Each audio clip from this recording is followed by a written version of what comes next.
I want to start what is going to be the first of many installments of, I don't know how to call it.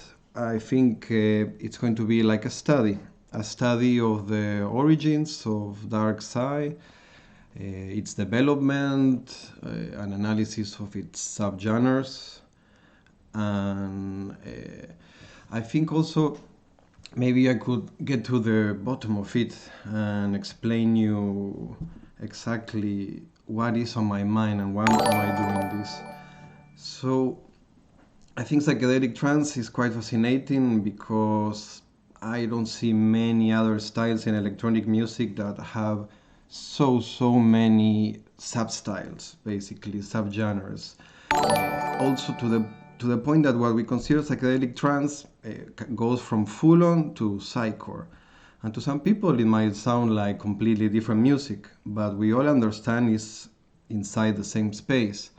But yeah, at this moment, high-tech, dark sci, psychcore, forest, it could almost be considered like a new style or like a new genre that is a little far from what is full-on progressive and all these styles.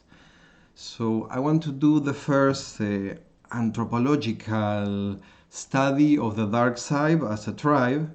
So the first idea will be to focus not just on the particularities of the music, but also on who we are, what we're doing, what kind of artists populate our scene. And then I want to go very deeply onto the analysis of the music. And you know, this, I think we have all seen these debates online a lot.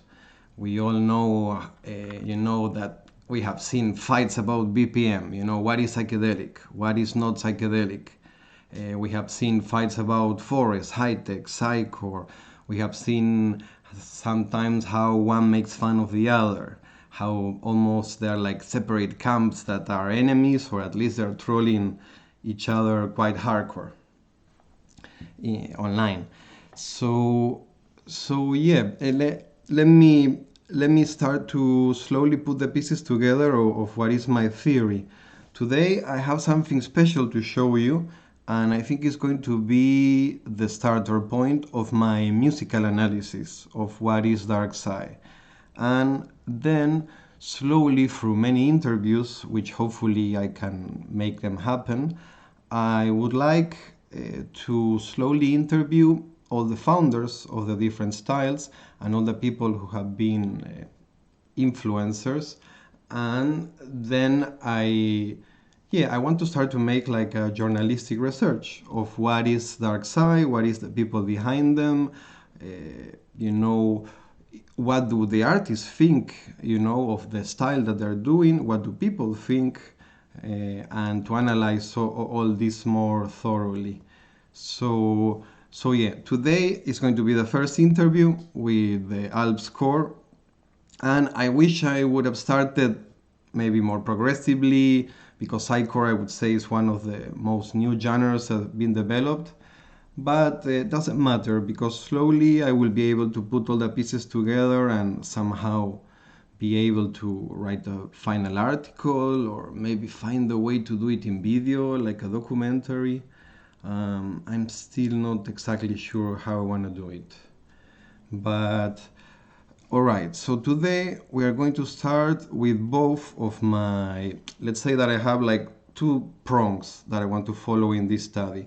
One is about the culture and the people, and the other one is only about the music, completely abstract analysis of just the music.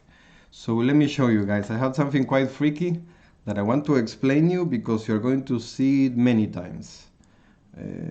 So let's go here. You're not going to see my face, I'm sorry, but because I want that we focus on this.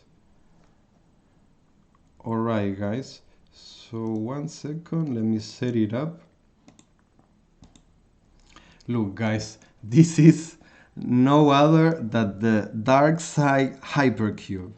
And this came as a discussion, almost like a joke, but we were thinking like, how can you make a map of Darkpsy tracks?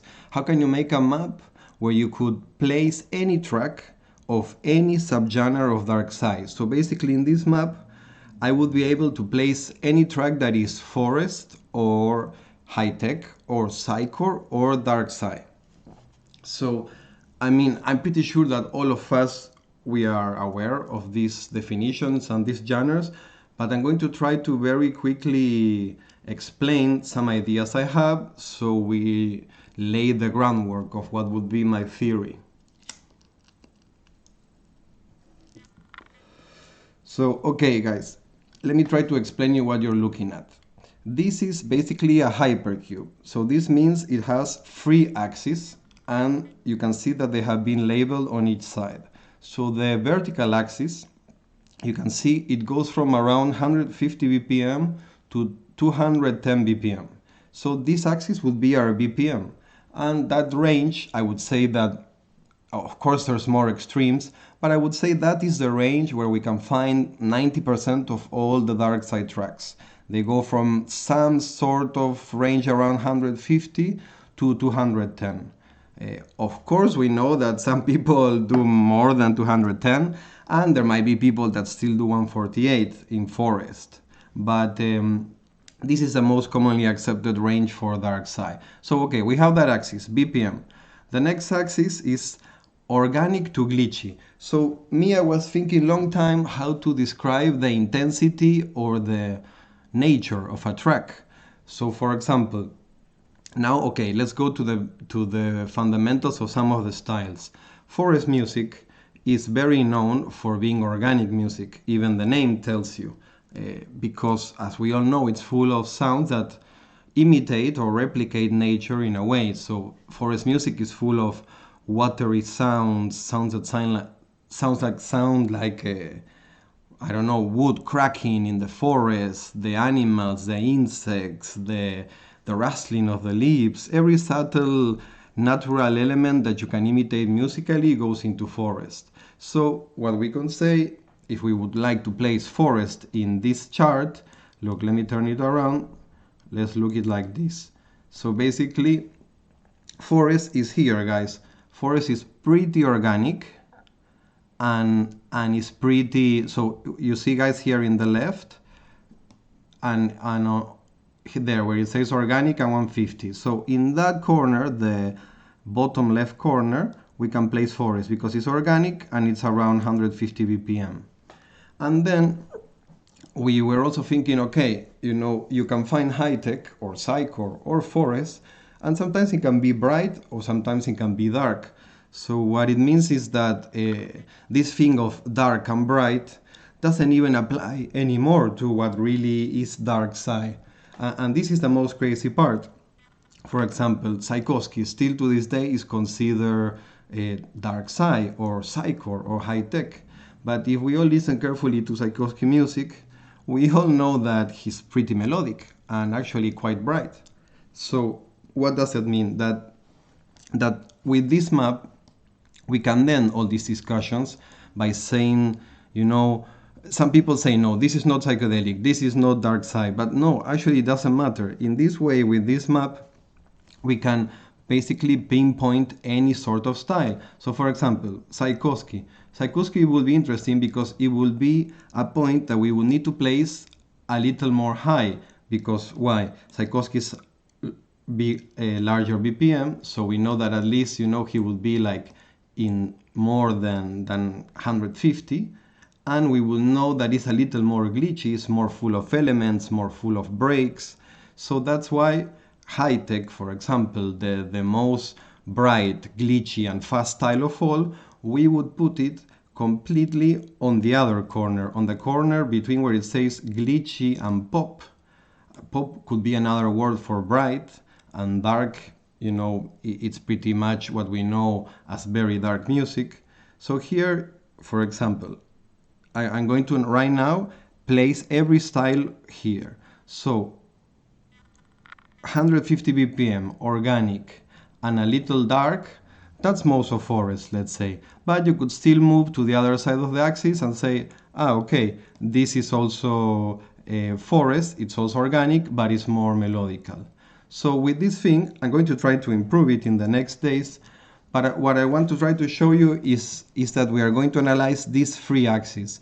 The BPM, the speed of the track, how organic or glitchy is the track, and how bright or dark is the track. And these are going to be the three axes that we discussed to analyze each style. So I think this is the most nerdy, elaborated, complicated analysis of psychedelic trance. But yes, this is the idea, guys, to try to see if we can find a way to investigate it without having to reduce its meaning, just to see what people think about it and how people that make the music feel about it too. So, all right, this is finally my Darkpsy Hypercube, guys. I want to improve it, but I really like this 3D environment. I can move it around because basically, okay, let's play. Look, guys, here on the left top, I'm going to now place it as close to the center of the camera. That's where all the slow, organic, bright forest goes. This corner is all the slow, organic, dark forest. In this corner, for example, we would have bright, fast, and glitchy. So you see, we could pretty much put any style of any dark subgenre here, and more or less we could talk about it.